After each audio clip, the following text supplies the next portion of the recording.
Hello, and welcome to this very special episode of the Sassy CEO podcast. I'm Paula Bailey, your host, and this week you can see I've got a very different background. Well, that's if you're watching me on video. If you're listening to this, just trust me, I do have a very different background because I'm actually sitting in Melbourne in the Olsen Hotel at the end of day one of the Sassy CEO Collective Strategic Planning event. We've done strategic planning today, and in this episode, for the first time ever, I really wanted to do a recording and kind of do a little bit of behind the scenes of what's happening in the strategic planning day, the little distinctions that we do to really catapult a business forward so that you too can have those distinctions, those 1%ers, and take them into what you're doing if you're setting up for your planning or thinking about how you're going to be growing your business in the next 12 months. So, if you would like to grab yourself a Sassy CEO strategic planning template, please make sure you head over to sassyceo.com.au/gift and grab yourself one of the many gifts that I have there waiting for you to help you grow your business.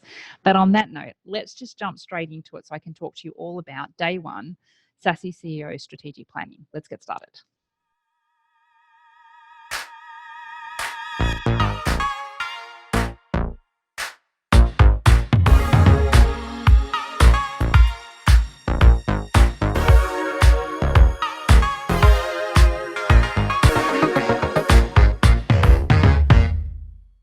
So for years and years, I have set up planning sessions with my amazing clients, the Sassy CEOs. We get together every quarter and we do our strategic planning and masterminding. For the first time ever, I wanted to do a recording for this podcast behind the scenes, or the best that I could do anyway, behind the scenes for these events, to really pull back the curtains, talk a little bit more about what's happening when we're doing this strategic planning, so that if you're listening along at home, you can get a little bit of a clear understanding about the little tweaks that we do, the distinctions, the 1%ers, and you can start to think about how that could apply to your business. As I said, we all get together and every single Sassy CEO Collective member comes to do their strategic planning every quarter. I think that is one of the first distinctions that I want to make, is that encouragement of people making that commitment for their business to do this planning process every single quarter. It's so easy to, get caught up in the wave of New Year's resolutions and desires for a fresh year, and then find yourself sort of by March or April feeling flat again, feeling like you're back in just where you were 12 months ago and never really looking at it again. And I think there is great lessons to be learnt in the consistency of doing an activity. And that's why as a creator and as a leader in what I do here, it is an absolute must that everyone comes in to do this on a quarterly level. So if you're looking to, implement a new way of planning or implement a better plan into your business, implement a better way of doing business, you really need to start thinking about committing to that long term and committing to that on a consistent level. Because it's the same with everything in business. If you're committing to doing a process, you want to commit to doing that consistently with quality in an effective way over and over again to, ultimately achieve the end point outcome. Everyone comes in every 3 months. I think it's very rare that we see anyone miss quarters. And if they do, it's sort of like absolute devastation for them. If they do, everyone sets up those dates in their calendar. So, if you're playing along at home and you're wanting to do the planning, I think it's a really great idea to map out your year and decide, in which weeks will we be reviewing the previous 90 days and, setting up for the next sprint of 90 days. It's so, so important, that if it's not actually planned in your diary, it's very unlikely that it's going to happen, because you know how this rolls. You get caught up in the life of business, you get caught up in the running, putting out the spot fires. And if you're not intentionally creating that space as a business owner to create, to plan, to review, to work on the business, it doesn't really happen. So that's really the first distinction, like consistently showing up and consistently doing that every quarter. I think there is also a distinction that needs to be made for coming together with like-minded people. You know, the people that you spend time with, the people that you share your goals and your dreams with is really important. You know, they're the ones that are encouraging you. And for myself, it's always been such an important part of my growth to always seek out people that were on the same vibe as me in terms of what they wanted for their life, how they view life, and just surround myself with those types of people. It's great to share your goals and your dreams and your aspirations with your family and your friend, but if you're finding that more and more you're, you know, getting pushback from those people, or you're feeling like people are kind of poo-pooing all over your aspirations and your dreams, I feel like that's a really strong indication that it's time to change up who you're doing that activity with, who you're sharing your dreams and your aspirations with. It's really important to share it. It's really important to talk about it and to feel like you've been heard and that you're being heard by people that understand you. I think business can often feel like it's a really lonely place. I know for myself, there's been times where I felt like maybe my friends from before I was in business, or sometimes my family, not so much anymore, but there were times where I felt like maybe people didn't really get me. They didn't really understand my drive. They maybe thought I was a little bit obsessed, or, you know, why would you want to be working on that day? They didn't really get what I was doing, or they were working from a place of fear and doubt. And when I surrounded myself with that, that was then putting fear and doubt into myself. So, you know, one of the key reasons why I created the Sassy CEO collective and ultimately the Sassy CEO programs is because I wanted to create spaces for, you know, conscious women in business who are really wanting to build something of importance, you know, not only for themselves and their family. They want to build an asset. They want to, you know, create change for themselves, but they're also looking to make a difference in the world to their clients, the people that they solve problems for. And I felt like it was such a sacred and important space that we needed to make sure that we were creating spaces for that community to actually come together, to feel like they could take the mask off, to feel like they could be heard and they could be understood, and share their dreams and aspirations with other people that get it, that get the language, that get the emotion, that get what it's like to have a dream and want to make that happen. And so it was really important. And I think it's a very big distinction if you're out there again and you're playing along and you want to do this and you want to make a difference in your year this year, actually thinking about who you're surrounding yourself with, who you're sharing your dreams and your goals with, and how are they receiving that? Are they, you know, encouraging you to think even bigger? Are they encouraging you to ask a better question, or to question whether that is true, or whether, you know, your subconscious beliefs or, you know, old programming is getting in the way of you actually truly unleashing your amazingness? And so that is another distinction that I think is important to make. And then physically, the final distinction that I want to talk about is physically getting out of your environment. A lot of business owners that I speak to say, yeah, Paula, I do my planning. And, you know, I just sort of like get up in, you know, if it's the home office, or if you have got an office space, you know, maybe you do it in your meeting room.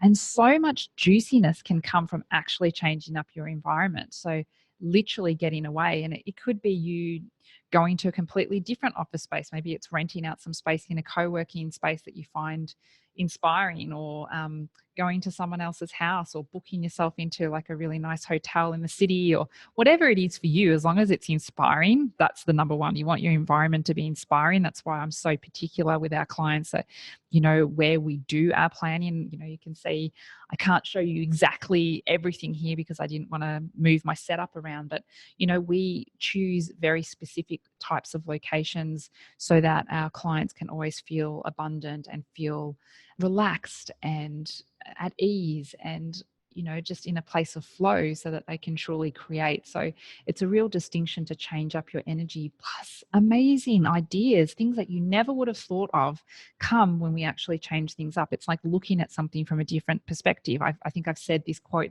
about 4 times today to the clients, that, you know, around that quote that Einstein said, you know, you can't solve a problem using the same level of frequency or the same level of thinking that you used to create it. And so it almost makes sense to change up your environment moment and change up how you're doing things and where you're doing things so that you can get a different perspective on the problem, ask a better question so that we can get better solutions. Because ultimately, we're actually looking for better solutions in the business. So, I think those three distinctions are really important for you to take on board and have a think about to implement into your planning process if you're wanting to change things up and go out and do things in a better way, in a more inspired way, and have better results this year.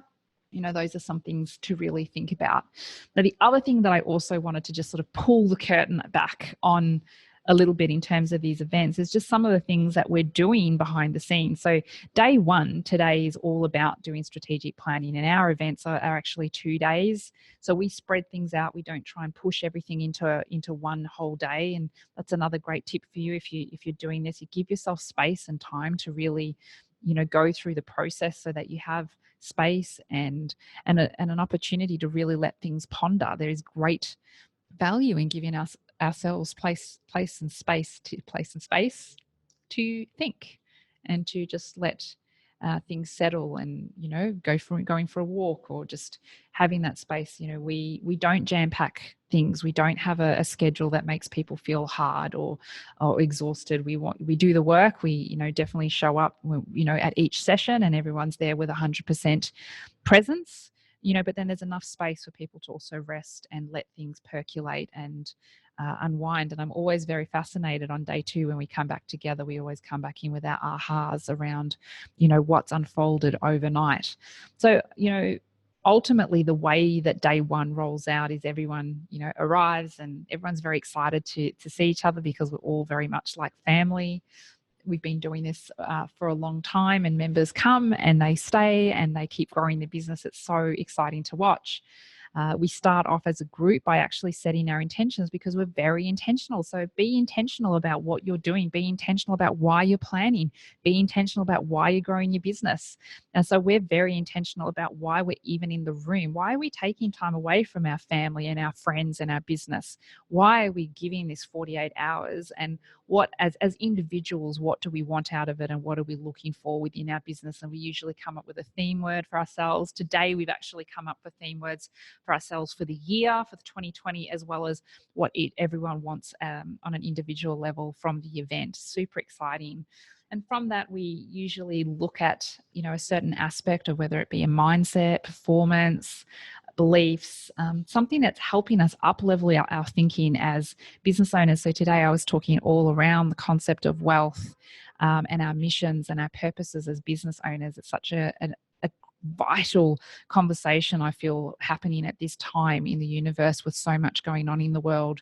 Now more than ever, I can see the reason for my mission, which has been in existence for at least, I think it's sort of 5 years now, all around creating wealthy and conscious business owners who run profitable businesses that positively impact the world and the community. So even for myself as a leader within my business, I broke that down and really wanted to look at what that meant. And then as a leader, asked myself, how am I knowing that I'm achieving the mission? Like, at what point can I say, yes, if I see that evidence, I know that I'm hitting mission accomplished and I'm pushing that button so that I can move on to the next thing.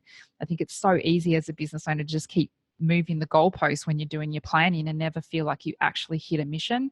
And so I really wanted to break it down and, get really clear on myself what the evidence was that I'd be looking for in my mission.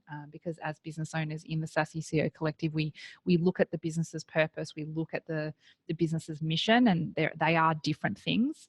But today we did a deep dive into what that meant for our businesses, but also what that meant for us as leaders and how that impacts how we're showing up in our business, not only for our clients, but for our teams and also for the community. Very, very key there. From that, we actually do our strategic planning process. It's a very clear process. It's designed to be similar. I often throw some little curveballs in there. It's, I like to just change it up a little bit so nobody gets too comfortable, because it's in that space of feeling a little bit uncomfortable or not quite knowing what's coming up where real change starts to unfold. And I love nothing more than seeing the ahas drop or seeing the change happen and someone like going, oh, okay, I see that little 1% that's going to make the difference in the next quarter. And that never would have happened if we had stayed comfortable. That never would have happened if we had stayed in our environment, or if we hadn't have stepped out of the comfort zone, made ourselves feel a little bit uncomfortable, asked ourselves a little bit of a different question, which is why I spend so much time really creating that environment for our business owners to really change that up for themselves, so that we can really, I guess, extrapolate the best solutions for them and their business. So we go through the strategic planning process, and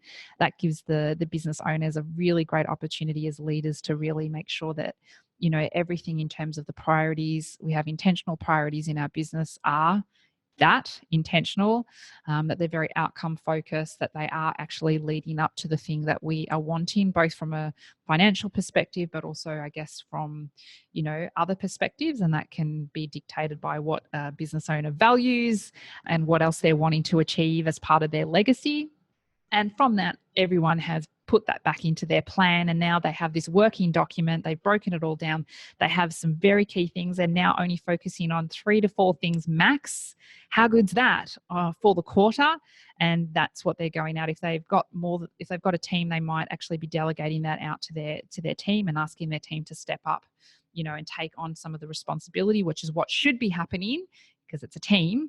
The business owners learning to let go of things and learning to let their team, help out and help grow the organization. And if that's not happening, then obviously that can indicate something not quite right within the team structure. But now everyone is sitting here with this document. It's very dialed in, it's very specific, and it's very focused. There's no long crazy ass to-do lists. There's no overwhelm. There's no bouncing between here and there. Our business owners can literally have it in. They've got it in their computers. They can switch off. They can enjoy, the rest of their weekend, knowing that on Monday morning they know exactly what they've got to do when they switch their computer on or get back into the office. If they get back into the office on Monday, they might not. That's up to them. But they know exactly what they've got to do and when, which I think is very, very key. Just, being really clear on what's going to happen and how we're going to execute that. So, ultimately having that plan is the ultimate goal for day one when we're doing these planning events. So for you, if you're translating that for you at home, I really want you to think about the process that you're going through. Is it something that you're repeating? Are you asking yourself the same sort of questions and really looking at the business from a robust angle? If you're someone who likes to tend to always focus on the marketing, maybe you're only ever looking at the marketing, you're not looking at something else. Are you really looking at the offer and really dialing that offer in so that you're developing an asset that you can actually then look at your delivery system and how you're actually executing that in a scalable way. So lots of different questions to ask yourself, but I think it's so important to actually have some consistency with those questions. So if you're asking yourself some questions, if you're going through a planning process, find something that works for you and then stick to it for the year. Ask yourself the same questions every quarter and see how your answers change to make sure that you're actually improving. Make sure that you are actually implementing and choosing some stats to actually track, choose some numbers. So many clients who first start working with me and, generally out there in business land, business owners wanting to just run away from the numbers, feeling like it's too hard, or they'll get to that eventually, or when they get up to date with their books, you need to really know what is going on. Those numbers are your friends and they're there to show you what's going on. It's like your dashboard. Don't have to have 50,000 things that you're tracking, even if you just pick some key metrics to just track so that you can actually have a benchmark to go, well, we're going to improve that and we're going to focus on that for next quarter. But I think having that consistency, having that space, that environment to be in, and then doing that consistently for yourself is such a valuable experience. So there you go. That is a little bit of a behind the scenes of day one of what it's like to be a Sassy CEO strategic planning event. I really wanted to bring you this distinction so that you too can start to implement that as well and start to think in a different way about your business, because I'm very, very passionate about that. I'm passionate and dedicated to you actually succeeding in what you're doing and helping the people that you're meant to help, and to also do that in a profitable way.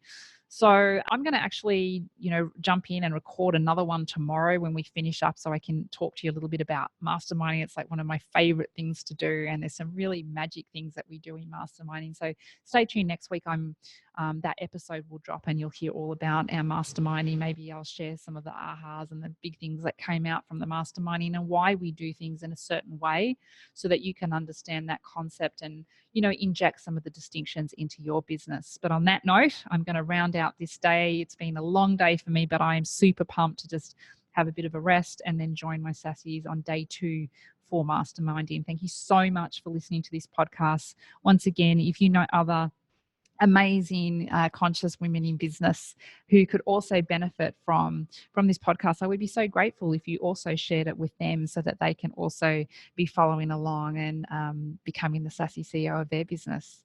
Take care. Bye.